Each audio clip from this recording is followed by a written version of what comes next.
প্রিয় শিক্ষক, শিক্ষার্থী এবং অভিভাবকবৃন্দ, আসসালামু আলাইকুম রহমতুল্লাহ। আজকে গ্রামারের খুবই গুরুত্বপূর্ণ একটা টপিকস কানেক্টর নিয়ে কথা বলবো। কানেক্টর মূলত ক্লাস 9 থেকে শুরু হয়। ক্লাস 9, 10, এইচএসসি পরীক্ষা, তারপরে এইচএসসি আলিম, এই সেক্টরগুলোতে কানেক্টর খুবই গুরুত্বপূর্ণ। এছাড়াও বিভিন্ন জব পরীক্ষা, অ্যাডমিশন, এগুলোতেও কিন্তু আমাদের কানেক্টর থেকে প্রশ্ন করা হয়ে থাকে। কানেক্টর মূলত আসলে কি? কানেক্টর মূলত বিভিন্ন বাক্য সময়ের ভিতরে এবং বিভিন্ন পার্টস অফ স্পিচের ভিতরে সংযোগ স্থাপনের জন্য যে কনজাংশনগুলো আমরা ব্যবহার করে থাকি সেগুলোই মূলত কানেক্টর। আরও কানেক্টর সম্পর্কে বিস্তারিত আমরা আলোচনা করব। আগে আমরা প্রাথমিকভাবে কিছু ধারণা নিয়ে নিই। কানেক্টর সম্পর্কে বিস্তারিত জানার আগে দুটি কথা বলি। সেটা হলো, আমাদের শিক্ষার্থীদের ভিতরে ইংরেজি বিষয়টা খুবই ভীতি সঞ্চার করে। আর বিশেষ করে যারা এসএসসি বা দাখিল, এইচএসসি বা আলিম পরীক্ষার্থী, তাদের ক্ষেত্রে আরও বড় ভয়ের কারণ হলো কানেক্টর এবং মডিফায়ার। এজন্যই আমি এই দুইটা বিষয়টাকে বিস্তারিতভাবে পার্ট বাই পার্ট ভিডিও করে তোমাদের কাছে উপস্থাপন করেছি। আশা করি তোমাদের কাজে লাগবে। তবে আমার পড়া বুঝতে হলে প্রচুর সময় দিতে হবে। শুধু আমার পড়া না, যে কোনো পড়াই যখন তুমি গভীরভাবে বুঝতে চাইবা তাহলে সেখানে সময় ব্যয় করতে হবে। শর্টকাট ওয়েতে যে জিনিস শিখবা, শর্টকাট ওয়েতেই সেই জিনিস তোমার কাছ থেকে পালিয়ে যাবে। এই জিনিসটা তোমার মাথায় রাখতে হবে। আর ইংলিশ যে একটা ভয়ের সাবজেক্ট, এইটা তোমার মাথা থেকে ঝেড়ে ফেলতে হবে। এসো আমরা আর কথা না বলে আজকের ক্লাস শুরু করে দিই। আর আমার পরিচয়টা এখানে স্লাইডে দেখাই যাচ্ছে। আমি আনোয়ার হোসেন, লেকচারার, পাহাড়পুর আদর্শ কলেজ। ইংরেজি বিষয়ে আমি লেকচার দিয়ে থাকি। আজকে আমরা যত সহজে পারি, যত কৌশলে পারি, কানেক্টর আয়ত্ত করার চেষ্টা করব। ক্লাসে আমাদের 3টা ভাগ থাকবে। প্রথম ভিডিওগুলোতে আমরা রুলস নিয়ে আলোচনা করব, দ্বিতীয়টাতে সেন্টেন্স প্র্যাকটিস থাকবে, তৃতীয়টাতে আমরা বোর্ড কোশ্চেন প্র্যাকটিস করব।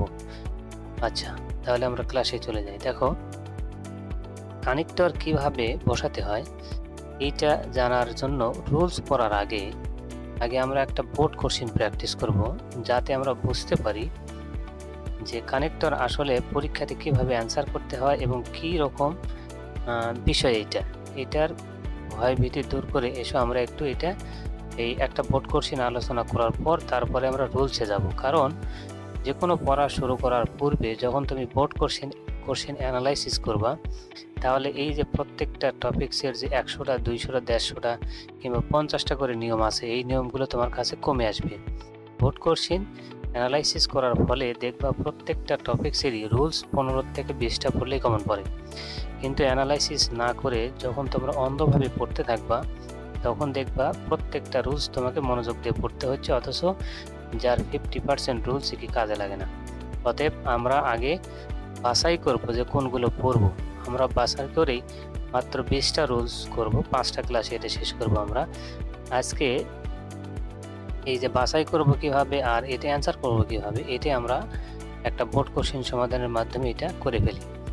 আচ্ছা দেখো, এইটা একটা বোর্ড কোশ্চেন। এইটা এসএসসি 2024 সালে ঢাকা বোর্ডে আসছে। এটা এসএসসি 2024 সালে ঢাকা বোর্ডে আসছে। আচ্ছা, তাহলে দেখো এটা কিভাবে অ্যান্সার করা লাগে। এখানে কি বলা হচ্ছে, প্যাসেজে বলা হচ্ছে Facebook is a social medium. আচ্ছা, ড্যাশ ইজ ভেরি পপুলার। তাহলে দেখা যাচ্ছে এইটা একটা বাক্য, এটা একটা স্বাধীন বাক্য এবং তারপরে আর একটা কি বাক্য। এই দুইটা বাক্যর ভিতরে মাঝখানে গ্যাপ দেওয়া হয়েছে। তার মানে এই দুইটা বাক্যকে সংযোগ স্থাপনের জন্য বা একটা বাক্যের সাথে আর একটা বাক্যের রিলেশন, সম্পর্ক স্থাপনের জন্য যে শব্দটা দরকার সেটা এখানে নাই। এখন Facebook is a social medium, এখানে কি বিষয় নিয়ে বলা হচ্ছে? ফেসবুক নিয়ে। এখন যদি প্রথম সাবজেক্টে যার প্রাণ নাই বা বস্তুবাচক এমন কিছু নিয়ে আলোচনা করা হয়, তার কনজাংশন হিসেবে আমরা ধরি দ্যাট, তারপরে হোয়াট, তারপর আসলে হুইচ। এগুলো আমরা কি কনজাংশন হিসেবে ব্যবহার করে থাকি। তো দেখো এখানে যেহেতু ফেসবুক নিয়ে আলোচনা করা হচ্ছে, ইজ ভেরি পপুলার। আবার আরেকটা জিনিস লক্ষ্য করা লাগবে, এখানে কিন্তু ভার্ব কিন্তু দেওয়া আছে কি ইজ, তার মানে এটা সিঙ্গুলার, এবং ফেসবুকের পরে আবার ভার্ব দেওয়া আছে কি ইজ, তাই না? তাহলে ফেসবুকের প্রোনাউন কোনটা আমরা ব্যবহার করতে পারি বা কনজাংশন কোনটা আমরা ব্যবহার করতে পারি? এখানে আমরা সাধারণত যেটার জীবন নাই সেক্ষেত্রে আমরা কি ব্যবহার করি? দ্যাট ব্যবহার করে থাকি। তাহলে আমরা কি ব্যবহার করবো? এখানে কনজাংশন হিসেবে দ্যাট ব্যবহার করব। কেউ যদি প্রশ্ন করে এখানে দ্যাট ব্যবহার করলে কেন, তাহলে তোমার অ্যান্সারটা হবে হলো যার জীবন নাই, সিঙ্গুলার, এরূপ ক্ষেত্রে আমরা কনজাংশন হিসেবে সেটাকে যদি আরেক বাক্যের সাথে রিলেট বা সম্পর্ক করতে চাই, সেক্ষেত্রে আমরা দ্যাট ব্যবহার করে থাকি। এখানে দেখো এই দ্যাট কেন ব্যবহার করলাম তার কিন্তু ব্যাখ্যাও এখানে আছে। এখানে বলা হচ্ছে কি use a relative pronoun to introduce a defining relative clause। আচ্ছা, a phrase is popularly directly combined। আচ্ছা, এখানে দেখো এই যে এখানে ফেসবুক একটা কি সোশ্যাল মিডিয়াম, এই সোশ্যাল মিডিয়াম এখানে কিন্তু কনজাংশন হিসেবে কেউ যদি আবার হোয়াট ব্যবহার করে এটাও কিন্তু রাইট হবে, দ্যাটও কিন্তু কি হবে? রাইট হবে। এটা দুইটাই কনজাংশন হিসেবে রাইট হবে। তাহলে গ্যাপের সামনে যদি এমন সাবজেক্ট থাকে যার জীবন নাই এবং সিঙ্গুলার, এক্ষেত্রে আমরা কি ব্যবহার করি? দ্যাট ব্যবহার করেছি। কিন্তু যদি আবার বস্তু থাকে সেক্ষেত্রে কিন্তু আবার নিয়মটা চেঞ্জ হবে, তখন কিন্তু আমরা কি ব্যবহার করব? এই যে হু ব্যবহার করব। গ্যাপের সামনে এখানে সোশ্যাল মিডিয়াম দ্বারা ফেসবুককে বোঝানো হচ্ছে, এবং এই জীবন নাই এমন কিছু বোঝানোর জন্য আমরা কি দ্যাট অথবা হোয়াট ব্যবহার করলাম। আর অন্য ক্ষেত্রে পার্টস অফ স্পিচের চেঞ্জের ক্ষেত্রে আমরা হুইচও ব্যবহার করে থাকি, কিন্তু বস্তু হইলে কিন্তু এখানে কি হইতো? হু হইতো। Is very popular dash it provides the users with কি ভেরিয়াস ইনফরমেশন। তাহলে ইট প্রোভাইডস এটা দিয়ে থাকে, এটা বলতে এখানে ফেসবুককে বোঝানো হচ্ছে। ইউজার্স উইথ কি ভেরিয়াস ইনফরমেশন বিভিন্ন ধরনের কি করে? তথ্য দিয়ে থাকে। Old don't use it for কি পজিটিভ পারপাস। কিন্তু সকলেই কি ফেসবুক বা এই সোশ্যাল মিডিয়াগুলো কি সদ উদ্দেশ্য কি ব্যবহার করে না। তাহলে দেখো প্রথম বাক্যটাতে বলা হচ্ছে ইট provides the users with various information, এটা কিন্তু একটা উপকারিতা বলা হচ্ছে ফেসবুকের, তাই না? কিন্তু পরবর্তী বাক্যতে আবার দেখো বলা হচ্ছে old don't use it for কি পজিটিভ পারপাস, কিন্তু সকলেই কি ফেসবুক ইতিবাচক উদ্দেশ্যে কি ব্যবহার করে না। তাহলে এটা কিন্তু আবার নেগেটিভ কথা বলা হচ্ছে। তাহলে প্রথম বাক্যে পজিটিভ, দ্বিতীয় বাক্যে নেগেটিভ, অর্থাৎ একটা বাক্য তোমার পক্ষে আর একটা বাক্য যখন বিপক্ষে বা নেগেটিভ সাইডে চলে যাচ্ছে, এই দুই বাক্যকে যদি তোমরা একত্রে অর্থ নিয়ে আসতে চাও তাহলে আমাদের কনজাংশন হিসেবে ব্যবহার করতে হয় দো অথবা কি অলদো। দো শব্দের অর্থ কি? যদিও। যখনই আমরা দেখব একটা পজিটিভ বাক্য আর একটা নেগেটিভ বাক্য, বা প্রথম বাক্যের বিপরীত হচ্ছে হলো পরবর্তী বাক্য, তখন আমরা কি করে থাকি? বাক্যের শুরুতে দো অলদো ব্যবহার করে থাকি। দো অলদো ব্যবহার করলে অর্থটা কি হবে? মিলে যাবে। তাহলে এখানে আমরা কি ব্যবহার করব? দো ব্যবহার করব। THOUGH। আচ্ছা, দো ইট প্রোভাইডস দ্য ইউজার্স উইথ, আচ্ছা দেখো এখন অর্থ কি করবে? মিলে যাবে। এই যে কন্ট্রাস্ট বোঝানোর জন্য আমরা ব্যবহার, যেটা আমরা অলরেডি আলোচনা করে ফেলছি। এটা এখানে আর তোমার বিস্তারিত ব্যাখ্যার প্রয়োজন হলে তুমি এখানে নিচে যে এখানে এই ব্যাখ্যাগুলো কি করবা দেখতে পারো, সমস্যা নাই। দেখো ভেরিয়াস আচ্ছা, many Facebook users dash some of the young stars sometimes use it whimsically, which creates dash misunderstanding dash destroy social peace and order। আচ্ছা, এখানে এই তরুণরা যারা না বুঝে ফেসবুক ব্যবহার করে বা সোশ্যাল মিডিয়া ব্যবহার করে তাদের কথা এখানে ব্যবহার বলা হচ্ছে। মেনি ফেসবুক ইউজার কিন্তু পৃথিবীতে কি অনেকগুলো ফেসবুক ইউজার্স আছে, কিন্তু সাম অফ দ্য ইয়াংস্টার এদের ভেতর আবার কি একটা শ্রেণীকে ভাগ করা হলো। কি বলা হলো এখানে? সাম অফ দ্য ইয়াংস্টার্স। ধরো এইটা একটা মাঠ, এর ভিতরে যখন এই কোণটা আলাদা করবে তখন আমরা কি করব? এই মাঠের ভিতর থেকে এইটুকু কি করবো? আমরা একটা অংশ, ধরো এই পুরোটা হলো ফেসবুক ব্যবহারকারী, আর এই পুরোটা হলো কি ইয়াং জেনারেশন। এখন এই এই পুরোটা থেকে এদেরকে আলাদা করার জন্য আমরা কি ব্যবহার করব, এখানে বাট ব্যবহার করব। একটা বৃহৎ অংশ থেকে ক্ষুদ্র একটা অংশকে আলাদা করার জন্য, সেটা ব্যক্তি হতে পারে, বস্তু হতে পারে, অন্য কিছু হতে পারে, তখন আমরা এখানে কি ব্যবহার করি, বাট ব্যবহার করে থাকি। আমরা বাট মূলত কি বিপরীত বোঝানোর জন্য ব্যবহার করে থাকি, কিন্তু এখানে অংশ পৃথক করার জন্য কিন্তু এটা ব্যবহার করতে হবে। তাহলে মেনি ফেসবুক ইউজার্স, অনেক ফেসবুক ব্যবহার করি, বাট কিন্তু হ্যাঁ, এখানে বাট মানে কিন্তু আরেকটা অংশ হয়, যেটা আমি বারবার আলোচনাতে বলছি, কিন্তু অর্থের সময় অন্যটা বলে ফেলছি। সাম অফ দ্য ইয়াংস্টার্স, এই কিছু ইয়াংস্টার ব্যতীত, এই বাট অর্থ কিন্তু এখানে ব্যতীত অর্থ আসবে বা সারা অর্থ আসবে। সাম অফ দ্য ইয়াংস্টার্স ইউজেস ইট হুইমজিক্যালি, তারা কি ব্যবহার করে, মানে তাড়াহুড়োর ভেতরে বা না বুঝে ব্যবহার করে, হুইচ ক্রিয়েটস, যা সৃষ্টি করে। 2 নম্বর অ্যান্সার কি আছে, দেখো বোথ। এখন আমি এখানে বোথ ব্যবহার করব কেন, তাই না? বোথ ব্যবহার হয় হলো সেম পার্টস অফ স্পিচ যখন যুক্ত করা হয়। মিস আন্ডারস্ট্যান্ডিং, দেখো মিস আন্ডারস্ট্যান্ডিং এটা একটা পার্টস অফ স্পিচ, যার শেষে কি আছে, আইএনজি, এবং এটা কি একটা নাউন হিসেবে ব্যবহার করা হয়। এবং দেখো বোথ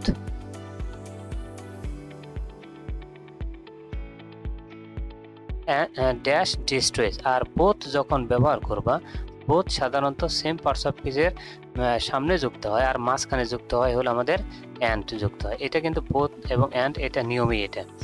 বোথ যখন ব্যবহার করবা, তখন আরেকটা পার্টস অফ স্পিচ বা আরেকটা বাক্যকে যুক্ত করার জন্য আমরা কি ব্যবহার করে থাকি, অ্যান্ড ব্যবহার করে থাকি। তাহলে হুইচ ক্রিয়েটস বোথ, যা সৃষ্টি করে miss understanding and destroy piece. এবং আরেকটা মিস আন্ডারস্ট্যান্ডিং যেমন একটা নেগেটিভ বিষয়, একটা নাউনকে তুলে ধরা হয়েছে, এই ডিস্ট্রয় সোশ্যাল পিস, এটা আর একটা কি নেগেটিভ দিককে তুলে ধরা হয়েছে। যেহেতু দুইটাই নেগেটিভ দিক, সেম জিনিসকে একটা বিষয় সম্পর্কেই বোঝাচ্ছে, ফেসবুক সম্পর্কে বোঝাচ্ছে, সুতরাং এই প্রথমটার সামনে আমরা লিখবো হলো বোথ, এবং পরেরটার সামনে লিখবো হলো অ্যান্ড। এইটা হলো একটা নিয়ম। যেমন এখানে আরো আমরা একটু ক্লিয়ার হই, এখানে এরকম একটা ছোট্ট একটা উদাহরণ দেবো, দেখো both book and pen are using.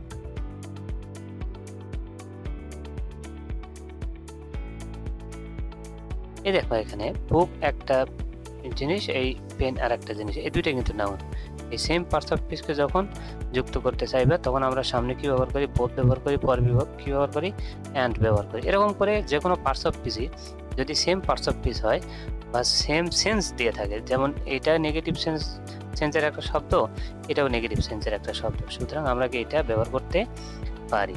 আচ্ছা, এটা আমরা মোটামুটি একটা ধারণা নিলাম।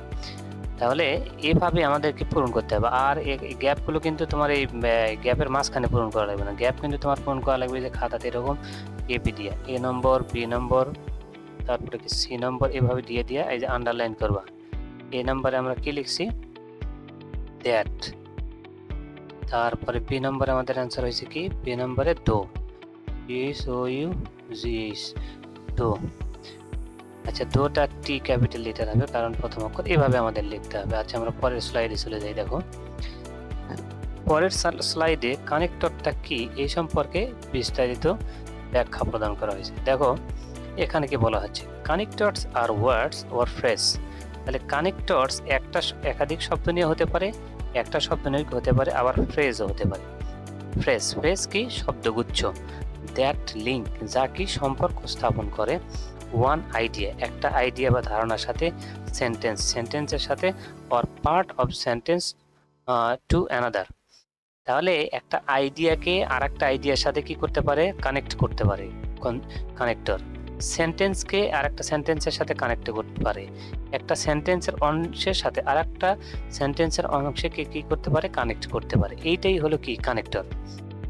এখন এর আরেকটা কাজ কি, শোয়িং রিলেশনশিপ। এর উদ্দেশ্য কি, এই যে কানেক্ট করলো, এটার উদ্দেশ্য হলো কি, শোয়িং রিলেশনশিপস, সম্পর্ক দেখানো বা তৈরি করা। সাসেস, যেমন এডিশন, কন্ট্রাস্ট, মানে অতিরিক্ত কোনো কিছু বোঝায়, নাহলে বৈপরীত্য বোঝায়, কজ ইফেক্ট বোঝায়, তারপরে সিকোয়েন্স বোঝায়, কম্পারিজন বোঝায়। এগুলো যখন যেরকম বোঝাবে সেরকমই তোমার কি করতে হবে, কনজাংশন ব্যবহার করতে হবে। এডিশনের ক্ষেত্রে কোন কনজাংশন গুলো ব্যবহার করতে হবে, কন্ট্রাস্টের ক্ষেত্রে কোনগুলো ব্যবহার করতে হবে, কজ এফেক্টের জন্য এগুলো স্লাইড বাই স্লাইড আমরা একের পর এক শিখবো। দেখবো যে একদম ইজিলি আমরা কি কানেক্টর শিখে ফেলছি। এখন দেখো, এখন এইটারই বাংলা আবার করা আছে এখানে, তুমি ইচ্ছে করলে এটা দেখতে পারো। আচ্ছা, আরেকটা সংজ্ঞা আমরা শিখি, তাহলে আমার এগুলো একদম ক্লিয়ার হয়ে যাবে নি। এই সিডনি গ্রিনবাম এইটা সংজ্ঞাটা দিয়েছে, দেখো, connectors are words or phrase that ensure coherence, মানে বাক্যের ভেতরে কি ইয়ে থাকবে, তোমার সম্পর্ক থাকবে in the text by linking idea showing sequence, ওই একই কথাই বলা হয়েছে বারবার। আচ্ছা, আমরা এবার উদাহরণে চলে আসি। এখানে দেখো, হি ট্রাইড হিজ বেস্ট, সে সর্বোচ্চ চেষ্টা করলো, এখানে থাকবে হলো গ্যাপ, তারপরে বলা হবে হি ফেইল্ড, সে কি হলো, ব্যর্থ হলো। তাহলে যা ট্রাই ব্যাপক করার মানে হলো সেই মানুষকে কি হওয়া, সফল হওয়া। এখানে হওয়ার কথা ছিল কি সাকসিড, কিন্তু হয়েছে কি ফেইল্ড। তাহলে যা হওয়ার কথা তার বিপরীতটা যখন হয় তখন আমরা কি, এই যে কন্ট্রাস্ট হয়ে গেল, এই যে কন্ট্রাস্ট যতগুলো আছে, বৈপরীত্যের যতগুলো কনজাংশন আছে সেগুলোকে আমরা এখানে ব্যবহার করতে পারবো। এখানে হাউএভার ব্যবহার করা যাবে, এখানে হাউএভার অথবা বাট দিলেও কিন্তু এখানে অ্যান্সার চলে আসবে। যদি কমা না থাকে এখান থেকে বাট ব্যবহার করা যাবে। তাহলে বৈপরীত্যের যতগুলো আছে সেগুলো আমরা কনজাংশনগুলো যখন অর্থ সহ শিখে ফেলবো তখন কিন্তু এটা আমাদের জন্য সহজ হয়ে যাবে। তাহলে হি ট্রাইড হিজ বেস্ট, সে কি সর্বোচ্চ চেষ্টা করলো, হাউএভার তবুও বা তবে, হি ফেইল্ড, সে কি করলো, ব্যর্থ হলো। আচ্ছা, তারপর দেখো, ইট ওয়াজ রেইনিং, বৃষ্টি হচ্ছে, দ্য ম্যাচ ওয়াজ পোস্টপন্ড, তাহলে ম্যাচকে স্থগিত ঘোষণা করা হলো। এই যে পোস্টপোন করা হলো, এর কারণ কি, এর কারণ কি, ইট ওয়াজ রেইনিং, যখন একটা বাক্যের শেষে ইফেক্ট বা ফল থাকবে এবং সামনে তার কারণ থাকবে, সেইটাকে বোঝানোর জন্য আমরা কি এই ধরনের কজ ইফেক্ট যে কনজাংশন যেগুলো আছে, therefore as a result, এগুলো আমরা কি একের পর এক ব্যবহার করব। এগুলো প্রথম পর্যায়ে একটু কঠিন মনে হয়, কিন্তু স্টেপ বাই স্টেপ যখন তুমি এগুলোর এই যে প্রকার সহ কজ ইফেক্ট, তারপরে কন্ট্রাস্ট, এগুলো সহ যখন অর্থ সহ শিখবা তখন আসলে এগুলো কোনো কি বিষয় না। আচ্ছা, মোটামুটি আমার মনে হয় ধারণা আসছে তোমাদের। এবার আমরা পরবর্তী স্লাইডে চলে যাই। দেখো, এখন এখানে একটা ট্রিক্স শেয়ার করা হয়েছে, সেটা হলো পাঁচটা তোমার আইটেম জানতে হবে, পাঁচটা জিনিস তোমার জানতে হবে। তাহলে কানেক্টরের 5টি ধরনের সম্পর্ক আগে চিনে নিন। মানে কানেক্টরগুলোর ভিতরে এই যে বাক্য, তারপরে ওয়ার্ডস ফ্রেজগুলো যে আমি যুক্ত করতেছি, এর ভিতরে কি কি ধরনের সম্পর্ক থাকলে কি কি কনজাংশন ব্যবহার করা যায়, এই সম্পর্কগুলো আগে আমাকে কি করতে হবে, চিনতে হবে। কানেক্টর বসানোর আগে দেখে নিন বাক্যের দুই অংশের মধ্যে কি সম্পর্ক আছে। তার মানে কানেক্টর যদি দুইটা বাক্যকে যুক্ত করতে বলে তাহলে দুইটা বাক্যের ভিতরে কিরকম সম্পর্ক আছে এটা আমাকে আগে খুঁজে বের করতে হবে। নাউনের ভিতর সংযোগ স্থাপন করতে গেলে বা একক কোনো পার্টস অফ স্পিচের ভিতরে সংযোগ করতে দিলে তাহলে আমাকে খুঁজে বের করতে হবে। আচ্ছা, আমরা তাহলে কিভাবে চিনবো? যদি বাক্যের ভিতরে কারণ থাকে এটা আগে খুঁজে বের করতে হবে। যেমন কিছু ঘটেছে, তা কারণ অন্য কিছু ঘটেছে। আচ্ছা, একটা কিছু ঘটার জন্য কিন্তু আর একটা কিছু ঘটে থাকে, তাই না? তার একটা বাস্তব উদাহরণ দেখে এখানে বলা হচ্ছে হি ওয়াজ লেট, তার কি হয়েছিল, দেরি হয়েছিল। হি মিসড দ্য ট্রেন, এই দেরি হওয়ার ফলে তার কি হলো, ট্রেনটা কি হয়ে গেল, মিস হয়ে গেল, তাই না?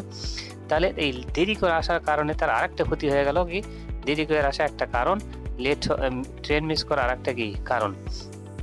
এই যে কারণ বোঝাচ্ছে, দেরি হওয়ার কারণে যে তার ট্রেন মিস হলো, এই কারণ বোঝানোর জন্য আমরা এই কজ বা কারণ বোঝানোর যতগুলো আছে, কনজাংশন আছে, আমরা এগুলো ব্যবহার করে থাকি। যেমন বিকজ আছে, অ্যাজ আছে, সিন্স আছে, এগুলো আমরা এখানে ব্যবহার করতে পারবো। তবে সবগুলো যদিও বিকজ অ্যাজ সিন্স সেম অর্থ দিয়ে থাকে, কিন্তু প্রেক্ষিত ভিন্ন ভিন্ন ক্ষেত্রে কিন্তু এগুলোর ভিন্ন ভিন্ন আমার ব্যবহারও আছে।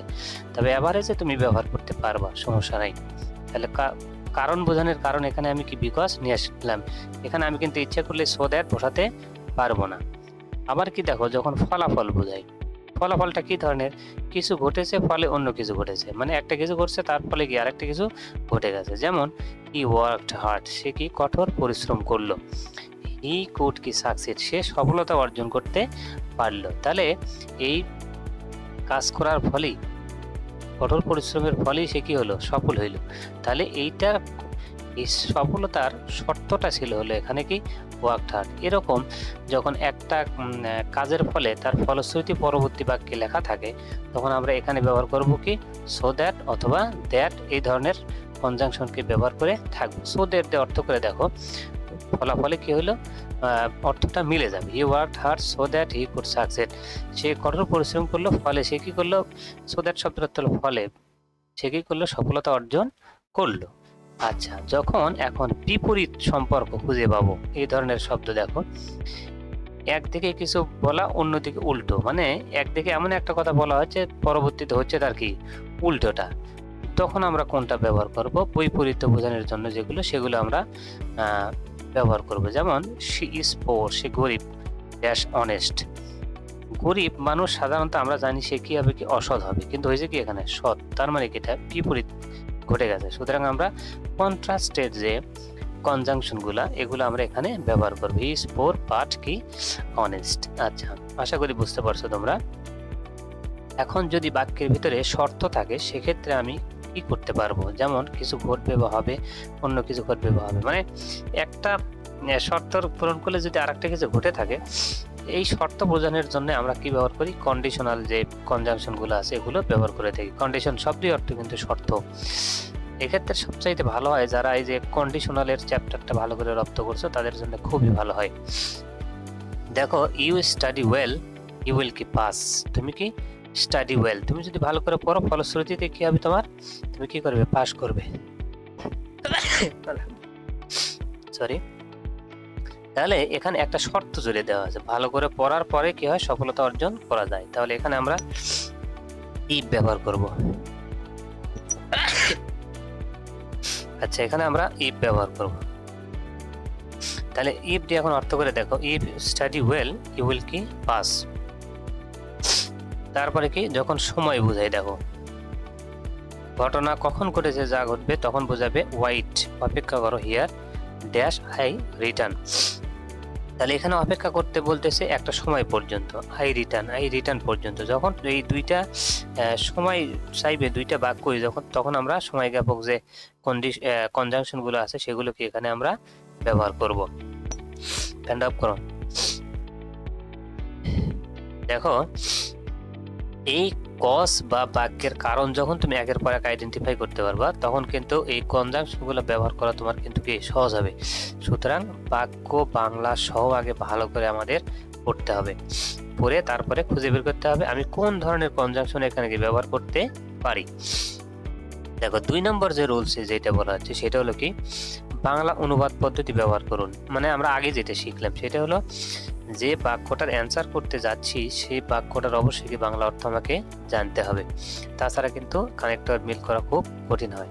যেমন এখানে আরেকটা উদাহরণ দেখো, এগুলো কিন্তু সবগুলো পরীক্ষাতে আসছে এই ধরনের উদাহরণ। আবার তোমরা মনে করো না শুধু এসএসসির উদাহরণ দিয়েছি, ইন্টারমিডিয়েটের জন্য মনে হয় এটা কার্যকর না। গ্রামার সব ক্লাসের জন্য কিন্তু একই, এটা শুধু আমি এইচএসসির নোট থেকে নেওয়া হয়েছে আমার, এই জন্য এরকম।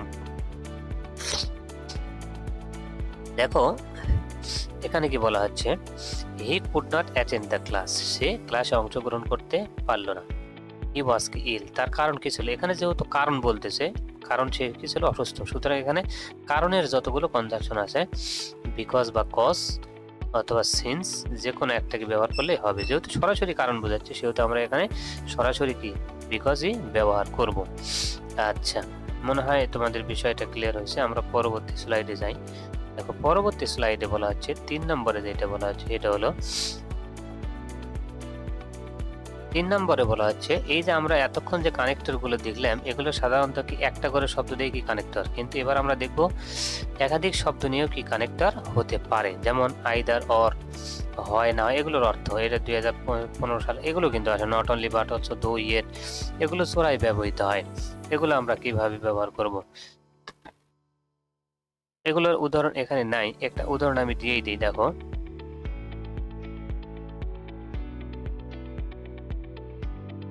আইদার হি, আইদারের পরে কি আছে এখানে, দেখো এখানে অর আছে। এগুলো কিন্তু একটা মনে রাখতে, either he or his friends, FRIENDS, his friends কি কেম হিয়ার, কেম। আচ্ছা, এ পর্যন্ত দেখো আইদারের পরে আমি কি দিলাম, সাবজেক্ট দিলাম একটা, তারপর আবার কি দিলাম, অর দিলাম, আবার কি হিজ ফ্রেন্ডস, এখানে আরেকটা সাবজেক্ট দিলাম, তাই না? এগুলো কি সেম পার্টস অফ স্পিচ আমরা এখানে কি যুক্ত করছি। সুতরাং এগুলো দুইটাকে যোগ দ্বারার জন্য এক অংশকে আর এক অংশের থেকে আলাদা করার জন্য আমরা এই ধরনের কনজাংশনটি ব্যবহার করে থাকি। এটা এটা আলাদা করা হয়, এই দুইটা দ্বারা কি হয়, বাক্যের আলাদা করা হয়। বলা হয় কি, হয় সে না হয় তার বন্ধুরা। তার মানে কি একটা অংশ থাকতেছে আর একটা অংশ থাকতেছে না। কিন্তু এই পরবর্তী যে কনজাংশন আছে এটা দ্বারা আবার এই দুই অংশকে কি হচ্ছে, একত্র করা হয় আরো। যখন নট অনলি বাট অলসো, এখানে যদি আমি ব্যবহার করি নট অনলি হি, শুধু সেই নয়, বাট অলসো হিজ ফ্রেন্ডস কেম, শুধু সেই নয় তার বন্ধুরাও কি এসেছিল। তাহলে দুইটা গ্যাপ যখন থাকবে পার্টস অফ স্পিচের পাশাপাশি, এবং যদি দেখো যে বাক্যের বা প্যাসেজের অর্থ অনুসারে আলাদা করতে হচ্ছে, তাহলে আমরা কি ব্যবহার করব, আইদার অর ব্যবহার করব। আর যদি দুইটা পার্টকে একত্র করতে চাই, সেক্ষেত্রে আমরা ব্যবহার করব হলো নট অনলি বাট অলসো। আর বৈপরীত্য বোঝানোর জন্য তখন আমরা কি ব্যবহার করি, দো ইয়েট ব্যবহার করে থাকি। দো ইয়েটের উদাহরণ যেহেতু এখানে নাই, আমরা একটা উদাহরণটা দেখে নিই। দেখো, তো